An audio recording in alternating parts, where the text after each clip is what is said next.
So in this section, we'll talk about the etiology of the different types of shock, review their hemodynamic profiles, and then discuss the corresponding treatment options that are recommended for each type of shock.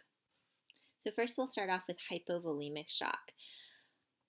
Common etiologies of this are just like it sounds, something that causes massive fluid loss. This is commonly due to trauma resulting in a major hemorrhage, but it can also be from a different source of bleeding. Dehydration, maybe from very severe vomiting or diarrhea. Patients who are third spacing, an example of this is burn patients, where they're just leaking fluid out of their intravascular space. So if you think about hypovolemic shock and the different hemodynamic parameters that we discussed in the last section, again, preload, cardiac output, and afterload, what is the primary problem in this case? Hopefully it's pretty obvious that it's a lack of volume. So your preload is going to be low. Because your preload is low, you don't have as much fluid to pump. So that typically makes your cardiac output low. And what is the compensatory response? Your body's going to try and clamp down to increase your afterload. Remember, your blood pressure is determined by cardiac output times your SVR. So if cardiac output is low, your body's going to try and increase afterload to increase blood pressure. So treatment of hypovolemic shock is really to replace the fluid that's missing. That can be done, we'll talk about, with different types of IV fluids such as crystalloids or colloids. You may also give blood products, and then if needed, consider vasopressors. So just as a little bit of review to think about, what is the compartment in the body that we're trying to replete? So if you think of your body as a box that's listed here, it's separated into your intracellular fluid, which is 2/3 of your body volume, and your extracellular fluid, which is 1/3 of your overall body volume. In your extracellular fluid, that's split up into two different spaces, your interstitial space, which is 75%, and your intravascular space, which is only 25%. And intravascular is really the compartment that we want to try and get all of this volume back into. So crystalloids, these are salt or sugar solutions. Examples are things like normal saline, lactated ringers, or 5% dextrose. As you probably know, these solutions are really cheap. You can infuse them very quickly. And if you think about putting in a liter of normal saline, for example, into a patient, it's going to go into your extracellular fluid. So about 25% or 250 mLs of that total liter is going to go into your intravascular space. So disadvantages of fluids like crystalloids is that it requires a lot more volume, not only because you're only getting a small amount in your intravascular space, but because they're isotonic, they tend to redistribute very quickly between your intravascular and other compartments like your interstitial and even your intracellular spaces. Another potential disadvantage is that it's not blood. So, if oxygenation is a problem, giving just straight crystalloids is not going to increase oxygen delivery to your tissues. Another type of fluid that's been studied are colloids. These are fluids that have large molecules in them. An example is albumin. So advantages of things like albumin is that if you, again, think about infusing a liter of albumin, because it's got these big molecules in it, it tends to stay put in the intravascular space longer. So out of that liter, maybe a half or all of it stays in your intravascular space. So people think of this as getting more bang for your buck. So if you compare it to crystalloids, you don't need as much volume to infuse versus crystalloids when you use colloids. Also, because the molecules are big, they're slower to redistribute to the other compartments, so the duration of a certain volume of fluid may last longer before it redistributes. Disadvantages, as you probably know, albumin is really expensive. There's often shortages of it. And we'll talk about, in studies, it's actually never been shown to be clinically superior to give a colloid versus a crystalloid. You just give more crystalloid volume and you get the same outcomes. Another potential issue with colloids is that these large molecules, when they do redistribute, may cause edema, particularly pulmonary edema in patients. So in summary, for hypovolemic shock, you really want to control the source of the fluid loss. If it's bleeding, take them to surgery to correct it, etc. Once that's addressed, you should be at actually the same time trying to aggressively fluid resuscitate. And you'll see here that our goals for fluid status are a little bit higher than what we discussed previously as sort of our normal CVP, our normal wedge. Again, because you're trying to be more aggressive to correct the decreased tissue perfusion in these patients. So in this case, your CVP is going to be around 8 to 14 or a reg of around 12 to 18 millimeters of mercury.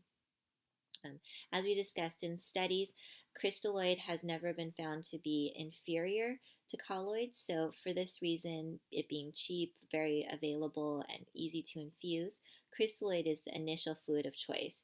You just have to remember that you do need to give probably 3 to 4 times more volume. Blood transfusions, although it's tempting to give blood to replace, low hemoglobin and hematocrit in somebody who's bleeding, there's actually been studies that have shown if you wait to transfuse until hemoglobin is less than 7, that it's actually associated with improved survival. Blood is not benign, so there are transfusion reactions that can occur, maybe a risk of disease transmission. It also affects some of your electrolytes. The decision to infuse blood should be based on the clinical response. So try giving fluid first, but if they're not responding, for example, their blood pressure is remaining low, their H&H is still dropping, or you're seeing evidence of end organ damage after a good shot of fluid resuscitation, then you may consider a blood transfusion. When do you think about pressors? Again, for hypovolemic shock, your primary thing is just to replace the volume that's lost. So you definitely don't want to add pressors and clamp down on the vasculature without first repleting all the volume. So, once again, you've gotten your CVP and your wedge to goal, the patient is still hypotensive, then you may consider pressors or inotropes. The choice of pressor varies based on how the patient is presenting. There's not a lot of data to show superiority of one pressor over another in hypovolemic shock. Oftentimes, pressors with vasoconstriction activities are effective, again, once you've repleted the fluid status, but make sure you fluid resuscitate first. So now we'll move on to cardiogenic shock. As with all the other types of shock, you do have decreased tissue perfusion. Cardiogenic shock is caused by several types of etiologies, but basically something is wrong with your heart. So this could be you had a big heart attack, you have advanced or decompensated heart failure, or something mechanical like tamponade, insufficiency of your valves or stenosis, or maybe a septum rupture. So if something's wrong with your pump, if you again think about your hemodynamic parameters and what's effective, your primary problem is a decrease in your cardiac output. So what's your body's response to that? Well, again, it's going to try and clamp down and increase your afterload to help support your blood pressure. As far as what preload does, I kind of think about what a decompensated heart failure patient look like. They tend to be fluid overloaded again because their heart is just not pumping well and helping them clear the fluid. Treatment for cardiogenic shock is going to address the primary problem of the pump. So things with beta activity like inotropes or pressures to help to support the blood pressure, and we'll also discuss briefly some mechanical interventions. So in thinking about, what of all the vasoactive agents that we have would be the most effective for cardiogenic shock, again, go back to what is your hemodynamic target. In this case, cardiac output is low, so we would like agents that are going to increase our cardiac output. So which agents are those? Inotropes like dobutamine and milrinone are typically our first line for two reasons. One is that they do increase cardiac output, but remember their other effect is also to vasodilate. So this can help decrease afterload and decrease again some of the resistance that the heart is having to pump against. For patients who are hypotensive still despite inotropic agents, then you may consider a pressor like dopamine or norepinephrine that have still some increase in cardiac output, but they also help to support afterload if that's needed. So just a quick review, dobutamine, if you recall, is a very strong beta-1 agonist, so it's going to drastically increase your cardiac output, but it also does help decrease SVR as well. So it matches our profile, our hemodynamic profile of patients with a low cardiac output and an increased SVR. It's dosed anywhere from 2 to 20 mics per kilo per minute, but typically the rate is kept less than 10 mics per kilo per minute. Pros of this, because of its beta 1 activity, it's a very potent inotrope for increasing contractility. It's rapidly titratable, so you can hopefully get patients stabilized quickly. And if you compare its effects on afterload reduction, it does seem to cause less hypotension as compared to milrinone. Some of the drawbacks of dobutamine, again, because of the beta effects, you do get some tachycardia and sometimes arrhythmias as a result of it. Because of the effects on heart rate, that's again typically why we keep the dose less than 10 mics per kilo per minute. Patients can also develop tolerance to the effects of the drug after about 48 to 72 hours, so they may require higher doses. And then again, if you think about what a lot of patients with heart failure, what medications they're chronically on, it's beta blockers. So if you have chronic beta blockers already in the patient's system, if you use dobutamine, it doesn't mean that you can't overcome the beta blocker effects, but it does require more drug. So patients like this who are on chronic beta blockers, milrinone is a nice option, again, because it's a different mechanism now. It's inhibiting phosphodiesterase. It has the same net hemodynamic effects as dobutamine as far as increasing cardiac output and decreasing SVR, but now it's a non-adrenergic pathway. It's dosed between 0.3 to 0.75 mics per kilo per minute. And remember that if you do have patients with renal insufficiency, you typically reduce the dose by about 50%. Some of the pros of milrinone are, again, it's a non-adrenergic mechanism of action, so it's not going to interfere with beta blockers. It also doesn't have the tachyphylaxis problem that you see with dobutamine. Another potential pro of milrinone is it has less effect directly on increasing heart rate like dobutamine does. So if you have a patient who's tachycardic or you're worried about increased oxygen demand, milrinone may help avoid that. Some of the drawbacks of milrinone, like we mentioned with dobutamine, it does cause more hypotension by decreasing afterload more. It can potentially cause some arrhythmias as well, and it does have a slower onset and offset, minutes with dobutamine versus hours with milrinone, so that can potentially be a limitation. Dopamine is also something that's been used in patients with cardiogenic shock. And again, if you think about what is our target, dopamine is good for increasing cardiac output. So typically when you're looking at doses of dopamine, it's usually starting somewhere in the 3 to 10 mics per kilo per minute to get that beta 1 effect to increase cardiac output. If you compare dopamine versus dobutamine and milrinone, the major difference is that instead of decreasing SVR like dobutamine and milrinone, now dopamine is increasing SVR. So say the patient is very hypotensive and their blood pressure is dropping in response to milrinone or dobutamine, or you just are afraid to try it, dopamine would be a good option because it's still going to increase cardiac output and it's not going to further decrease their SVR. So pros for dopamine, again, it's kind of a useful combination if you do want to increase both cardiac output and SVR in those patients who have more severe hypotension at presentation. Some of the drawbacks, like we discussed earlier, is it does tend to be very proarrhythmic, so it causes a lot of tachycardia, which can limit its use. The increase in heart rate does increase oxygen demand. And compared to dobutamine, dopamine actually increases wedge pressure, which can be a detriment in patients with already elevated wedge pressure, such as a decompensated heart failure patient. So in summary, for cardiogenic shock, you want to correct the underlying problem. For example, if it's someone with a big MI and they have occluded vessels, something like PCI or CABG may be warranted, fixing a valve, etc. You do want to provide adequate oxygenation or mechanical ventilation if that's warranted. And then really when we're talking about drugs for cardiogenic shock, our target, as we mentioned, was you want to improve cardiac output. You may evaluate a patient's needs for fluid, but again, in contrast to hypovolemic shock, oftentimes in contrast to hypovolemic shock, where patients are dry, in cardiogenic shock, so in contrast to hypovolemic shock, where patients we saw were very dry, in cardiogenic shock, it's typically the opposite. Usually they're fluid overloaded. So a lot of times you don't want to give fluids, and you typically just move on to inotropes like dobutamine or milrinone, or possibly vasopressors. In patients who are not responding to these therapy, you may consider some mechanical interventions, which I'm not really going to spend time on, other just to mention there's some support devices like ventricular assist devices, intra-aortic balloon pumps that may also be added as a temporizing measure. The next type of shock we're going to discuss is called distributive shock, and in this case there's several different examples. Septic shock, which we'll spend most of our time discussing, also anaphylactic shock, in which patients have an allergic reaction, or neurogenic shocks, which can occur after patients have a spinal cord injury.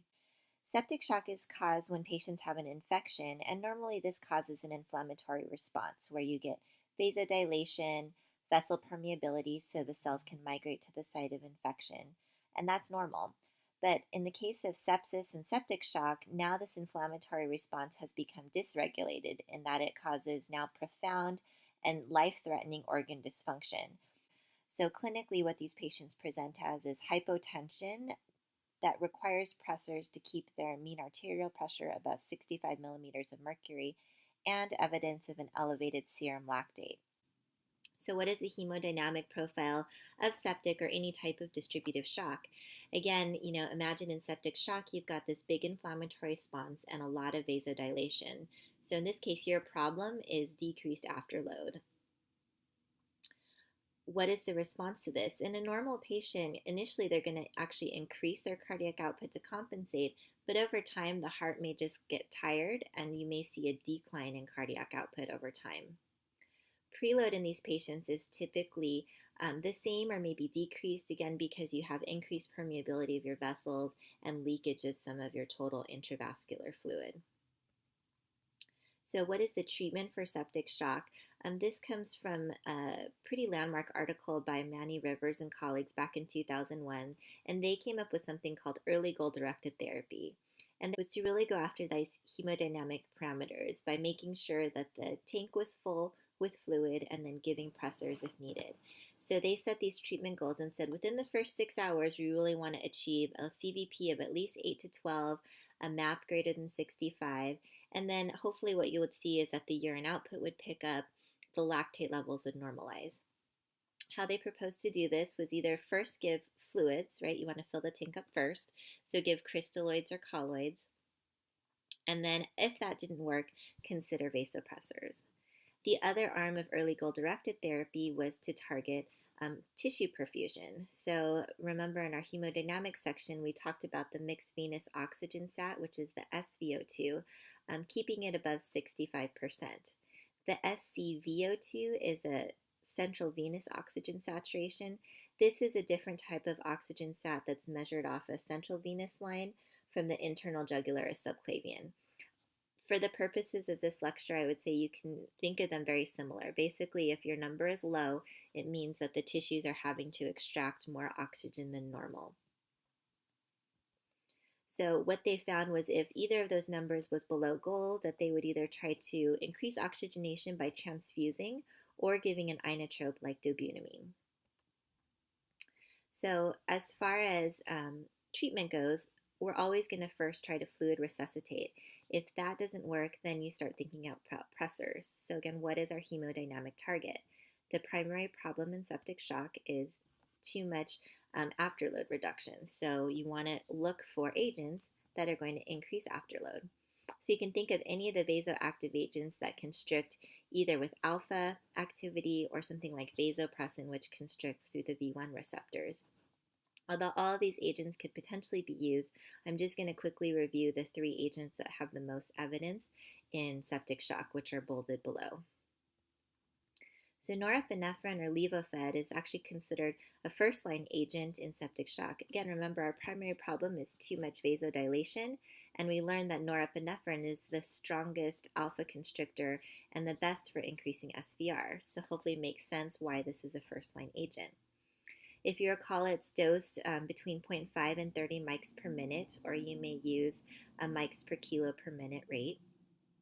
Pros of this, again, it's the most potent, so really it's going to be the best for targeting your primary problem of too much vasodilation, and that's why it's really considered first line for septic shock now. Some of the limitations of norepinephrine, maybe it does have a little bit of beta activity, so it can potentially worsen tachycardia in patients who are presenting with that. And there are also some concerns that because it's such a strong alpha and vasoconstrictor, that it may worsen ischemia, particularly to areas like your extremities or to your gut. Although this is a concern, it's never been definitively shown as a consistent side effect of norepinephrine. So vasopressin is another agent that's used in patients with septic shock. As you remember, it stimulates V1 receptors, and that causes an increase in SVR. It really has minimal effects on cardiac output and heart rate. Remember, its dose is a continuous infusion, typically at 0.04 units per minute. Some of the advantages of vasopressin, again, it's one of the only non-adrenergic agents for vasoconstriction, so it's got a unique mechanism of action, and since it's typically used in combination with something like norepinephrine, perhaps it may be synergistic as far as helping increase SVR. As we also discussed, in patients who develop acidosis, which is common in a shock state, vasopressin's efficacy is maintained versus the catecholamine agents. The effect may be decreased. So it's been studied in septic shock patients as monotherapy or as an add-on agent, and it was not shown to be more effective as monotherapy than norepinephrine. So at this point, it's just recommended as an adjunctive agent to something else like norepinephrine or dopamine.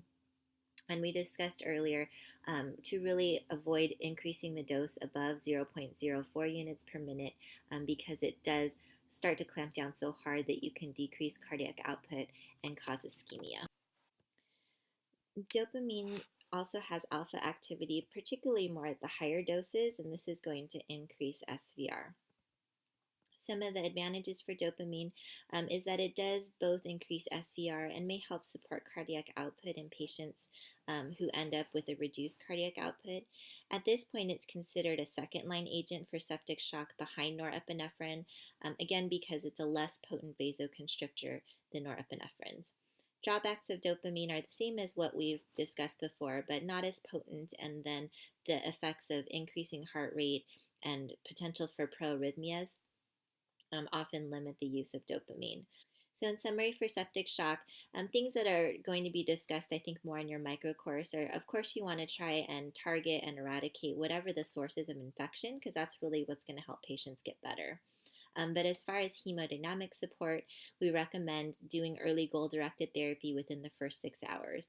So that means targeting a CVP of 8 to 12, keeping your MAP above 65. You do want to do early aggressive IV fluid resuscitation, and just like in hypovolemic shock, crystalloids are preferred over colloids.